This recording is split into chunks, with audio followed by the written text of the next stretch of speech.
The day I buried my husband, I thought the secrets were buried with him. But one locked gate, one forbidden farm, proved I was wrong.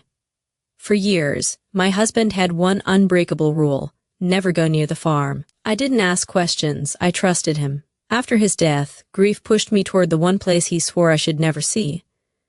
What I found there didn't just change how I saw my marriage, it changed how I saw truth, love, and myself forever. When I arrived, the farm wasn't abandoned like I expected. It was preserved, almost frozen in time, like the air itself had decided to stand still. The gravel road still showed tire marks that hadn't been erased by weather or time. The fence leaned, but it hadn't fallen. Every detail told me this place hadn't been forgotten, it had been deliberately paused. Old tools hung neatly on rusted hooks, cleaned and oiled long after their last real use. A wheelbarrow stood beside the barn as if someone had set it down mid-task and promised to return. The silence wasn't empty, it was heavy, crowded with memories that refused to leave. I walked slowly, afraid that if I moved too fast I might disturb something sacred. The sheds were locked, not with carelessness but with intention. Each padlock was different, worn smooth by years of handling. These weren't locks meant to keep thieves out. They were locks meant to keep the past in. On the barn walls, names were scratched into the wood, some shallow, some carved deep, as if the hand behind them had pressed harder with every letter. I didn't recognize most of them, but their presence felt personal, intimate, like ghosts refusing to fade. This wasn't a property. It was a confession written without words. At first, I thought the secrecy was about betrayal. I had prepared myself to discover another life, another woman, another truth that would shatter the man I thought I knew. But the deeper I went, the clearer it became that this place wasn't hidden from me out of deception. It was hidden out of shame. The farm carried the weight of choices he made long before we met, choices that shaped him but also haunted him. This land was where he learned who he never wanted to be again. Every object told the same quiet story: a cracked ledger tucked into a drawer, unsent letters folded and refolded until the creases nearly tore through the paper, tools repaired again and again instead of replaced, as if he believed nothing broken deserved to be thrown away, not objects, not people, not himself. He wasn't protecting a lie. He was protecting me from seeing how deeply he had once failed, how far he believed he had fallen from the man I married. Standing there, I finally understood the rule he never explained. He wasn't afraid I'd stop loving him if I saw this place. He was afraid I'd see the version of himself he could never forgive. The farm was a mirror he refused to look into, a reminder that redemption doesn't erase memory. It only teaches you how to live with it. He carried that burden quietly, believing love meant hiding his scars instead of sharing them. And in that moment, surrounded by his silence, I felt something unexpected: compassion. Not pity, not anger, understanding. The farm wasn't his darkest truth. His darkest truth was that he thought his past disqualified him from grace. But standing there, I realized something he never did. The man I loved was not defined by the choices etched into that land, but by the life he built after them. Inside the farmhouse, I found letters he never sent, and records of people he quietly supported for years. At first, they looked ordinary old envelopes tied with string, receipts yellowed with age, names written in careful handwriting. But as I read, a pattern emerged. These weren't random papers. They were confessions he never spoke aloud. Apologies addressed to people he had hurt long before he met me. Notes filled with regret, responsibility, and an almost desperate need to make things right without ever being seen doing it. The records told their own story. Monthly transfers to families I had never heard of. School fees paid anonymously.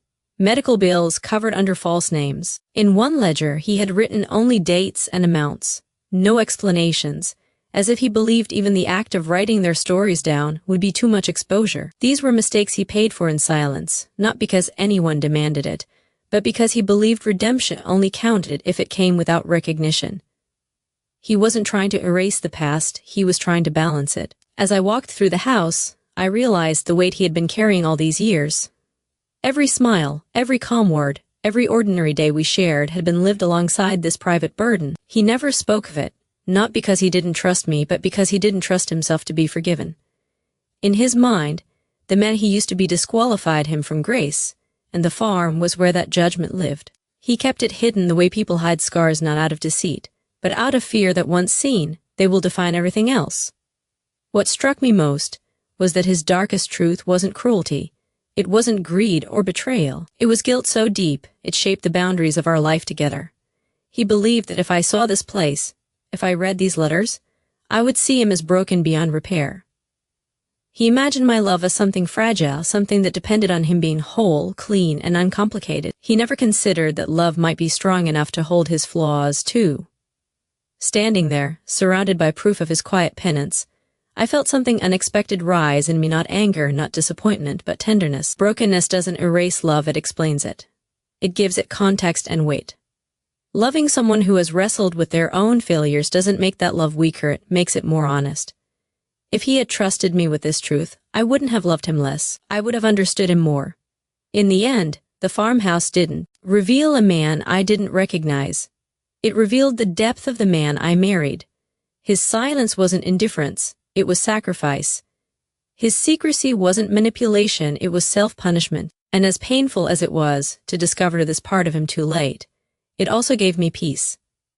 The love we shared was real, not because it was perfect, but because it survived alongside his guilt. And in that realization, I found forgiveness for him, and for the quiet, human truth he was never brave enough to share. Standing there, with the dust settling around my shoes, and the wind moving through the fields like a slow, patient breath, I finally understood that the secret my husband carried was never meant to hurt me. For a long time, I believed silence was a weapon, that withholding truth was a form of control.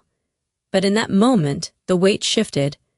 The secret didn't survive him because he wanted me to suffer in confusion. It ended with him because he believed it was the last way he could protect me and himself. He thought love meant absorbing pain alone, even if it meant being misunderstood forever. The farm felt different once I saw it through that lens. It wasn't a place of danger or betrayal, but a place of memory, consequence, and unfinished forgiveness.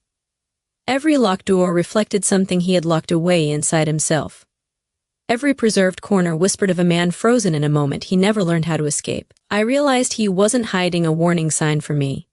He was leaving behind a lesson he never knew how to teach with words, that the past doesn't disappear just because we refuse to look at it.